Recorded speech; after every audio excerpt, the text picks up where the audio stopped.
Thursday, January 4th. Guess what? It is the first Thursday of the new year. I'm going to say it every day. It's just cheesy enough now. Today, we're going to talk about GM's gold medal, Fisker ditching direct-to-consumer, and Costco's accountability. You get good at tongue twisters. This is, I mean, that's a legit title, and it is a tongue twister. I'm proud of you. It is. Yesterday, you ran that like hot fire right into the drop, and then today, you I went rap god on it last yesterday. Yeah, so good. Oh, man. Well, it's snowing in Syracuse. No. Red alert. I didn't know. I mean, you know, we talk about this all the time. If you live in Syracuse, you don't even check the weather. You don't check. You wake up. Yeah, but apparently it's going to get dicey up in your parts. Is it? See, I didn't even know that. Because when it was snowing, I didn't even be like, is it going to keep snowing? It's like, I don't even care. I got on the road. I got like a notification this morning. It was like a weather.com story. It's like, all of the Northeast is going to get obliterated. I mean, weather.com is definitely, I'm trying to think of how to say this a polite way. I'm not going to, they have a knack for sensationalizing things. Yes, absolutely. Like that's, you know, why not? Every time I click on a weather.com notification, a weather channel notification, I'm always disappointed. I'm always like, oh. I was hoping that you were right. Oh, well, it was a puddle that he was standing in, and the whole street isn't flooded. I get it. Yes. I get it. Well, look, we're coming in hard. We're releasing a new Auto Collabs episode. If you didn't know, we have several podcasts, this one, but we also have other ones. Auto Collabs is where myself, Kyle, Michael Cirillo get a little deeper, a little more under the surface with our guests, a little bit more long form.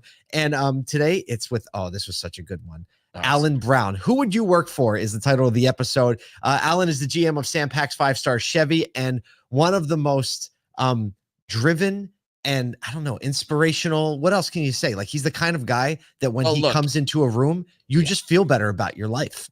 I think every like section that he spoke, I was like, this is an inspirational speech that I need to write down, right? Like it was like, let's go. Absolutely. We're going to have him at a SotoCon and hopefully you'll get to check him out live. But you can go to any podcast platform, search Auto Collabs, Collabs. Right. If you're on Apple, you can just search Asotu and all of our podcasts will show up.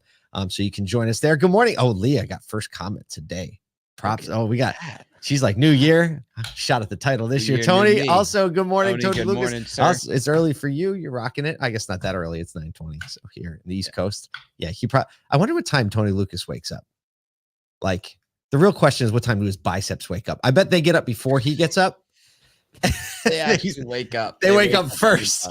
When he wakes up, comes to, he's actually on the curl bench. Right? That's so good. Biceps are like, nice of you to join us. Nice of you. Adrian. Nathan, our producer, just said that's Instagram. Right. Adrian was first on Instagram. So now we're gonna have segmented titles, but we'll take that. I love it that there are people on Instagram watching now. It's so fun. It was really, I mean, I guess Facebook was my first social platform, but I do you remember your first Instagram post when you finally were like, fine, I'll get it?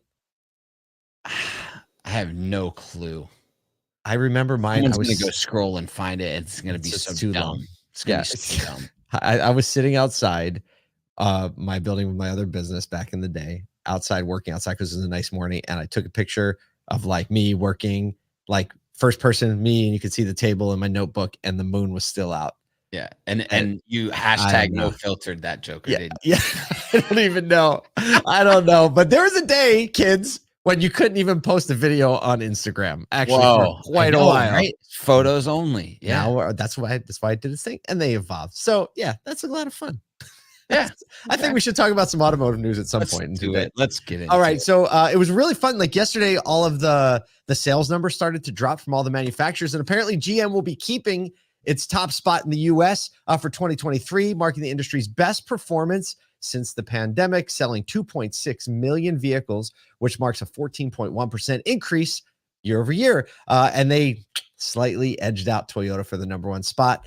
So GM saw a 14% increase in their sales. Toyota still 6.6%.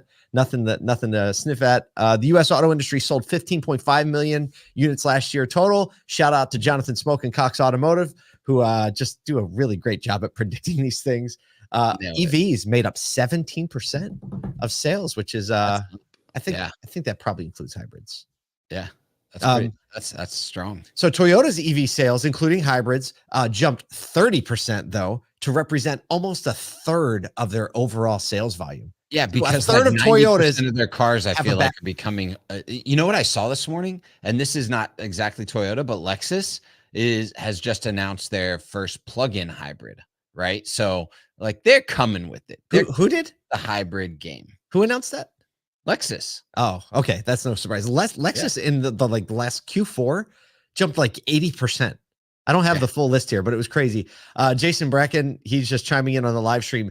How much fleet, right? So I guess the Chevy GM question, right? How much of that was fleet sales? We don't know, but obviously fleet coming back has a big deal. Toyota really doesn't have a big fleet penetration, I don't think. Not anything like GM. So many other brands though saw record numbers across the board, including Tesla, who increased deliveries by 38%. Now the Tesla number is global, 38% year over year to 1.81 million. While their production capability grew 35% to 1.85. They made almost half a million cars in Q4. So talk about really ramping up, and they're moving. Yeah, it is. Production is moving over there. When thinking about what's it going to look like moving forward, Randy Parker, CEO of Hyundai North America, or Hyundai Motor America, says the competition is going to be arguably very heated in 2024. Everyone is going to have inventory. Everybody's going back to marketing and advertising and sales promoting, merchandising, putting incentives on the marketplace. It's going to be monthly hand-to-hand combat versus our key competitors. Absolutely. There is I wrote a post about like margin compression and the changing consumer experience, and there's going to be a change in the way that brands go to market.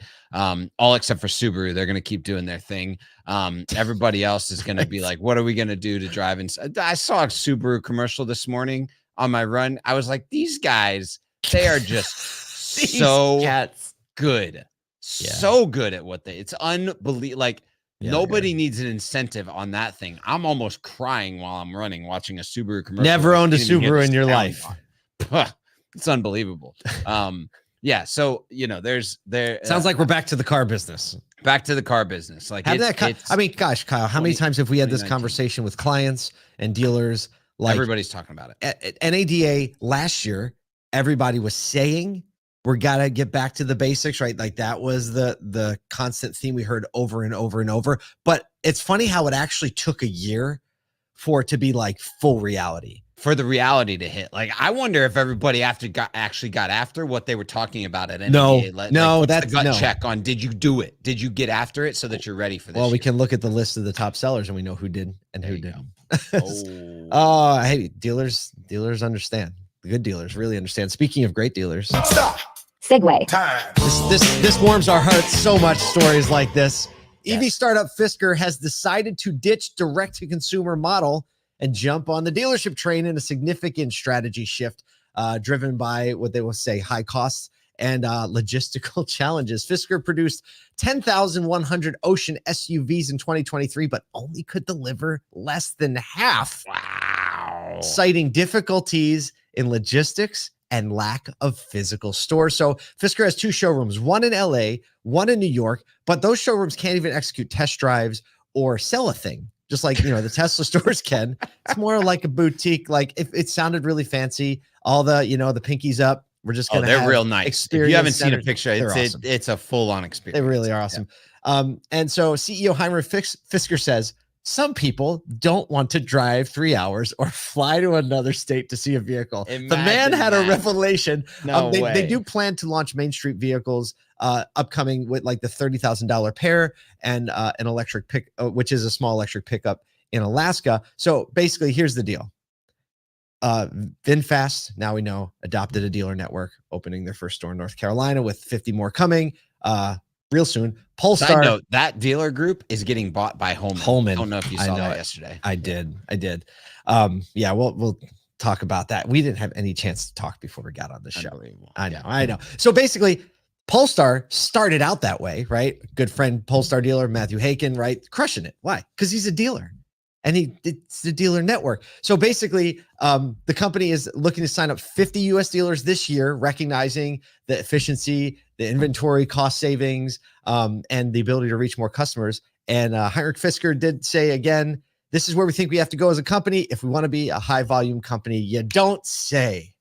I bet you if you put a VinFast table with a tablecloth over it and a Fisker table with a tablecloth over it out to out there in like the hallway at NADA, there'd be lines out the door on those things, without a doubt. Without a doubt. And like it'll be interesting to see how the dominoes start to fall on this.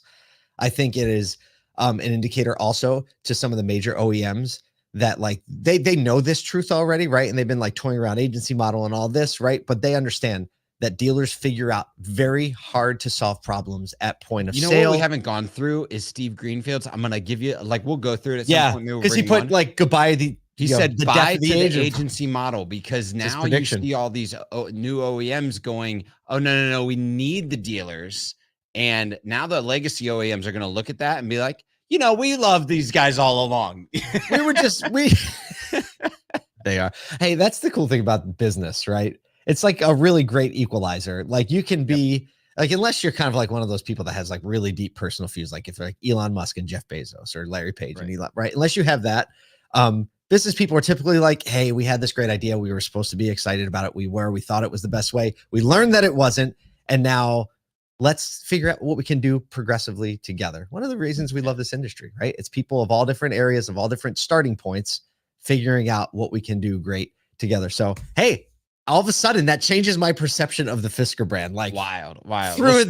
Speaking of figuring out what we can do together. Stop. Segue. Time. I love this story. So Costco's leadership is taking a self-critical stance on a recent vote, which led to the unionization of one of their Virginia warehouses, seeing it as not a detractor, but a wake-up call to their own management style and not a knock on their team, which a lot of other companies like Amazon have had an adversarial response to unionization. The unionization of the Costco warehouse is in Norfolk with Teamsters as the union. And current and former CEOs Ron Vakris and Craig Jelinek, I'm going to go with that, see as a managerial failure. In a letter that was emailed to the employees and posted in break rooms, the CEOs wrote, they were like, let's just email it and post it. Let's just put it everywhere. We are not disappointed in our employees. We're disappointed in ourselves as managers and leaders. Can we have some more accountable leadership? Can I get that? Let's go. So there's already about 18,000 Costco employees representing 5% of the workforce unionized, with Teamsters represented them. Business Insider article featuring California manager said, I agreed with that letter wholeheartedly because it means that over 50% of those employees felt like they couldn't go to management with issues, or they went to management and couldn't get their issues resolved in a way they deemed fit. He continued, it was disheartening for that location to vote to be in a union, but at the same time, it's a good time for us to reflect and be like, maybe we need to retrain management. So when this article came up, I thought of one person right away. I was like, if Ed Roberts was the CEO of Costco, this is exactly how he would respond. The same exact letter. Right, because that's good leadership that, first of all, when there's an issue, they don't say, who can I blame for the issue? They say, what have I done wrong to allow this to exist in my organization? And Costco, obviously, you see the business outcome that is the result from this type of leadership, which is why one of the reasons we focus so much on the human element and the things that are, we say, more than cars in the auto industry, because we know that when you focus on these things and these mindsets, the business outcomes follow. Yeah, we pay attention to the insights and the stats and the releases and the data and the technology and the progressive nature. But at the core of it, the simple things are what make the massive impact on the other side. So, you and I are big Costco fans to begin with. And this just deepens it. It's like, wow, you can be a massive company and still exhibit high level, empathetic, responsible, accountable leadership, understanding about and self-reflection about who you actually are as a leadership and management team. Kudos to them. And I bet you they're going to get it right in the way that they interact with the union as well. They sure, I think you're right as well. Well, listen, we hope this helped you self-reflect. You're about to go out there into the automotive world, talk to consumers, talk to your coworkers, self-reflect. How can I give more than I take? And I guarantee you the day will be better.